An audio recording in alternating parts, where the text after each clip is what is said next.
Maayong balita, shipping company sa Denmark na kinahalag libuan ka welders o mga musikiro.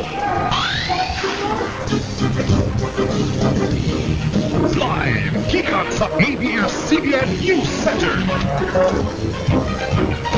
Upa ni Heidi Acuña ug Leo Lastimosa. Kini ang TV Patrol Central Visayas.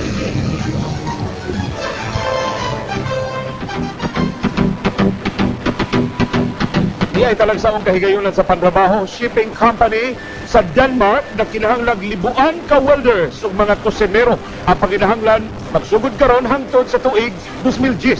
Si Jun Ray Nadela sa Maayong Balita.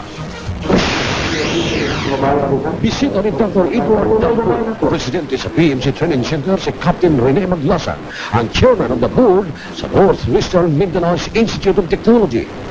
Dani Captain Maglasan ang Maayong Balita na ang AP Muller Works sa Copenhagen, Denmark, nagkinahalag 15 ka mga world-class welder matagbuan.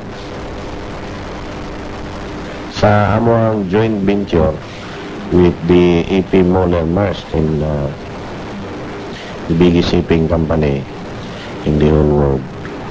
Initially, kinahanglan may 150 ka welders.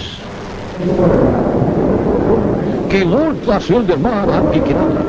Mga bagong blooming ni Dr. Tapur o iya ang gusto nga ipara